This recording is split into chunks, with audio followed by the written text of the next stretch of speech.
શ્રી નારાયણ આરોગ્યધામ તાજપુરા ખાતે આજે ભાદરવા સુદ પૂનમના રોજ સવારે 10 કલાકે 13,551 વૃક્ષોનું વૃક્ષારોપણ કરવામાં આવ્યું। વિરાટ નારાયણ વન તાજપુરમાં આજ રોજ તારીખ 18/9/2024 રોજ 13,551 વૃક્ષારોપણ કરવામાં આવ્યું। આ વિરાટ વનમાં આગામી 4 થી 5 વર્ષમાં 50,000 હેક્ટર જમીનમાં 5 લાખ વૃક્ષો વાવવાનું આયોજન કરાયું છે।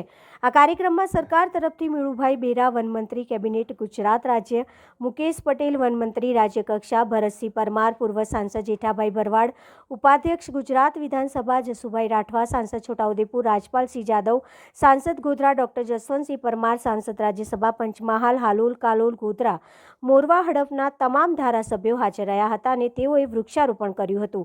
આ પ્રસંગે વડોદરા, પંચમહાલ, ગોધરા તથા આસપાસના વિસ્તારના સરકારી કર્મચારીઓ તથા અધિકારીઓ તેમજ અનેક સામાજિક સંસ્થા, સ્કૂલના વિદ્યાર્થીઓ, એનસીસી કેડેટ, પોલીસ કર્મચારી, ગામના ખેડૂતો તેમજ નારાયણ ભક્તો મોટી સંખ્યામાં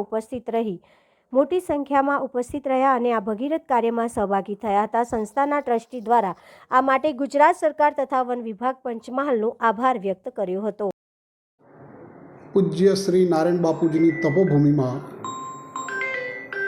તાજપુરા મુકામે શ્રી નારાયણ આરોગ્યધામ અન્નપૂર્ણા ટ્રસ્ટ અને ગુજરાત સરકારનું વન વિભાગ અને પર્યાવરણ વિભાગ દ્વારા સંયુક્ત ઉપક્રમે 13,551 વૃક્ષોનું ઉછેર કરી અને રોપવામાં આવ્યો છે અને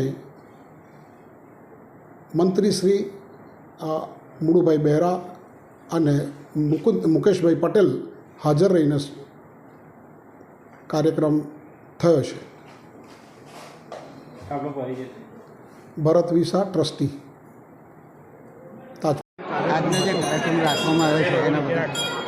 આજે હાલોલ તાલુકાના તાજપુર ધામ નારાયણ આરોગ્ય ધામ જે છે ટ્રસ્ટ એ અને અમારા ગોધરા વન વિભાગના બેના સંયુક્ત પ્રયાસથી આજે 13,551 જેટલા વૃક્ષો, એક પેડ માકે નામ, એક પેડ નારાયણ બાપુના નામ, એ રીતે એક નારાયણ મહાવનની વન વિભાગની જમીનમાં જે વાવેતર આ ટ્રસ્ટ દ્વારા કરવામાં આવ્યું છે એની જાળવણી છે આ ટ્રસ્ટ કરવાની છે અને આગામી દિવસોમાં 5 લાખ જેટલા વૃક્ષોનો એક જેમાં અલગ અલગ આયુર્વેદ વનથી લઈ અને અલગ ઔષધિઓ પણ એમાં હોય એ પ્રકારની અને જે લુપ્ત થતી પ્રજાતિ જે છે વૃક્ષોની એને પણ એમાં વાવેતર કરવા માટેનું આયોજન નક્કી કરી અને જે નારાયણ ટ્રસ્ટ છે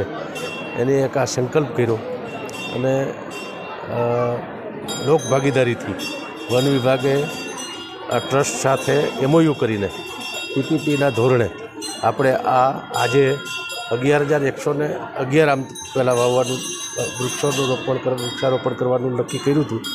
લોકોનો એટલો મોટો પ્રતિસાદ મળ્યો કે દરેક વૃક્ષ ઉપર આજે ભાદરવી પૂનમ છે એ શ્રદ્ધાથી નારાયણ બાપુના જે સેવકો છે એ આવતા હોય, આજુબાજુના વિસ્તારના લોકો આવતા હોય, એના સ્થાનિક આગેવાનો હોય અને ટ્રસ્ટીઓએ ખૂબ મહેનત કરી અને અહીંયા આ એક મોટું વૃક્ષારોપણનો કાર્યક્રમ, એક પેડ માકે નામ, જે નરેન્દ્રભાઈ મોદી સાહેબે પર્યાવરણ દિવસે જે અપીલ કરી હતી એને સમગ્ર ગુજરાતમાં ખૂબ સારી રીતે પ્રતિસાદ મળી રહ્યો છે અને એ જ રીતે એક પેડ માકે નામ નો આજે ખૂબ સરસ કાર્યક્રમ બધા જ સ્થાનિક આગેવાનો, અધિકારીઓ અને ખૂબ મોટી સંખ્યામાં લોકો પણ એમાં જોડાણા અને ખૂબ સારી રીતે યુવાનોથી લઈ અને મોટી ઉંમરના બધા જ શ્રદ્ધાથી એક વૃક્ષ ઉપર એ ઊભા હતા। એ વૃક્ષ એના કોઈ સ્વજનના નામે આપણા નજીકમાં જ અહીંયા પાવાગઢ છે અને મહાકાળી માતાજીનું સાનિધ્ય છે ત્યારે માને નામે શ્રદ્ધાથી વૃક્ષ વાવ્યા છે અને એની જાળવણીની જવાબદારી પણ નારાયણ ટ્રસ્ટે લીધી છે એટલે ખૂબ સરસ આજનો આ કાર્યક્રમ સંપન્ન થયો। આગામી દિવસોમાં જેનો 5 લાખ સુધી પહોંચવાનો પ્રયાસ છે એ નારાયણ બાપુના આશીર્વાદથી, માના આશીર્વાદથી આ સંકલ્પ પૂરો થાય એવી શુભેચ્છાઓ પાઠવું। અને સતત જાળવણી 5 વર્ષ સુધી એને કરવાની થાય. અને આગામી દિવસોમાં આ ટ્રસ્ટ એવું છે કે એમાં કેમ કે આખો 5 લાખ સુધી પહોંચવું છે એટલે વધારે વર્ષો પણ 10 વર્ષ થાય, 15 વર્ષ થાય, 20 વર્ષ થાય ત્યાં સુધીની જેમ વાવતા છે વૃક્ષોનું રોપણ થતું જશે એમ એ રીતે એને એકદમ મોટા થઈ જાય ત્યાં સુધીની સંપૂર્ણ જવાબદારી ટ્રસ્ટે લીધી છે. આમાં બીજા પણ એમઓયુ થાય એવી શક્યતાઓ દેખાય જે સારા ટ્રસ્ટ છે, જે ખરેખર સારું કામ કરવા માગે છે એવા ટ્રસ્ટો સાથે અમે પહેલી વખત આપણા ગુજરાતમાં આ રીતના પહેલ કરી છે. ઘણી જગ્યાએ એવું છે કે જમીન અન્યની હોય તો જે રોપાઓ છે બાકીનો ખર્ચ એ વન વિભાગ કરતો હોય છે.